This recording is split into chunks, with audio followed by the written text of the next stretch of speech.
We're going to take a look at stakeholders in this tutorial, and in particular we're going to have a look at what different stakeholders' needs are, what stakeholders want in essence. So in order to do that, we're going to break our two stakeholder groups down. We're going to have a look at our internal stakeholders and our external stakeholders first of all. So we've got these shown behind us on the board here. Our internal stakeholders, of course, our shareholders, our employees, our managers and trade unions that may represent the two.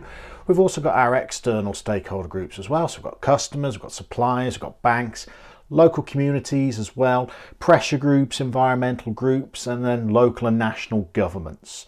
So if we take these in order, we can try and dissect exactly what each of these groups wants, what their interests are. Because key part of management is, of course, making sure that you account for the needs of your different stakeholder groups. You try and manage your relationship with these different stakeholder groups as you're making decisions. So in order to do that, you need to understand the motives and the needs of each of the stakeholder groups. So we'll start with those shareholders, pretty obvious one. Shareholders want returns. They want to be rewarded for owning shares in the organisation.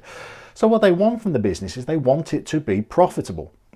There may be a little bit of flexibility there depending on whether shareholders are short-term shareholders, so they've bought shares in the business and they want a quick reward and a quick return, or whether they're longer-term investors who may be prepared to watch the business grow, even if that means that they're not getting great returns in the short term, because they know that that will pay off with better returns in the longer term.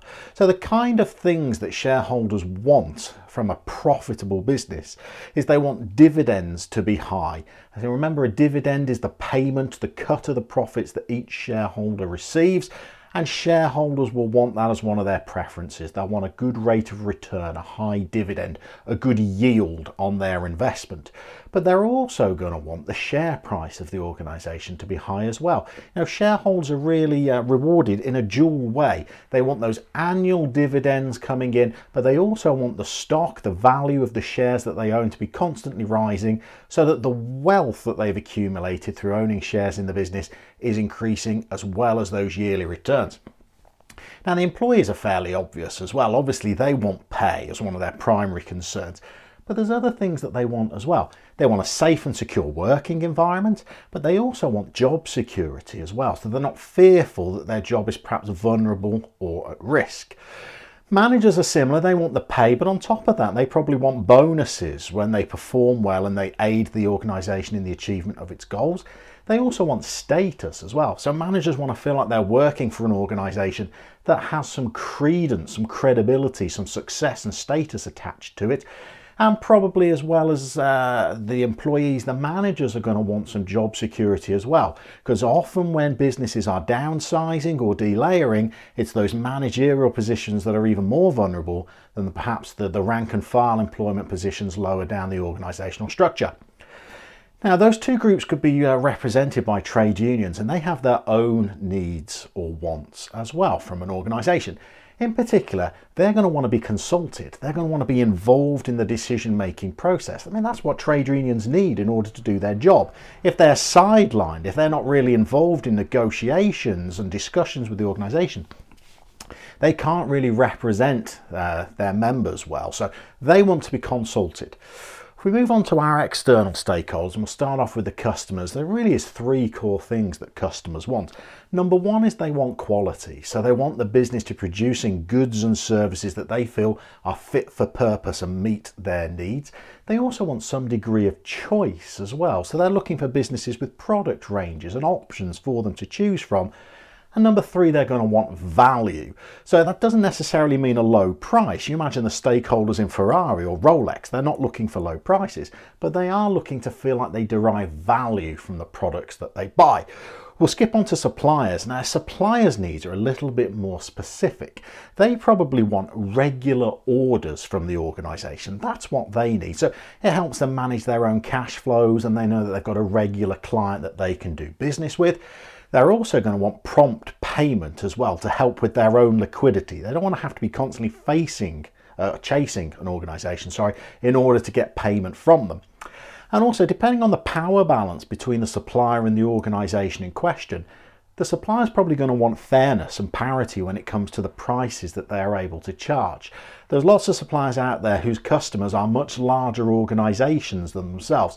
Think about individual farmers supplying large supermarket chains. There's a great distortion in power between the two there. So those suppliers are really going to want fairness. They're going to want to be treated with equity in order to maintain a successful relationship with the organisation. We'll skip down to our third external stakeholder. We'll talk about banks. They've really only got one thing that they are in need of from the organisation, and that is prompt payments. When they've lent organisations money, they want to be able to recoup those monthly loan and mortgage repayments without businesses who are experiencing liquidity problems having to skip payments on them. We go to the local community. Obviously, the first thing that they benefit from, so that they want from organisations, is jobs in their local community, so the creation of employment. But they're also going to want businesses in their local communities who are behaving in a corporately, socially responsible way, so that they're not causing disruption or harm to the local community. Now that leads us nicely into pressure groups who have a similar kind of goal there. They are going to want businesses that are not producing any kind of negative consequences. Economists might like the term negative externalities, impacts on third parties that actually harm them in some way. And that brings us down to our final external stakeholder. We'll go with the government.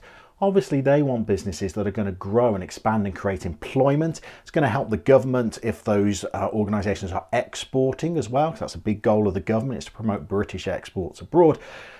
But they're also going to want businesses that are corporately and social responsibility, but in particular, complying with the aspects of the law. One of the jobs of government, of course, is to manage the laws of the country, and they are going to be very, very interested in keeping an eye on businesses sticking inside the terms of different consumer laws, employment laws, and other laws that affect or govern the performance and the operations of business organisations. So that gives us a little insight into our stakeholder groups, what each of them desires, what each of them wants. Managers can use that to help them plan decisions and organise their relationships with their stakeholders.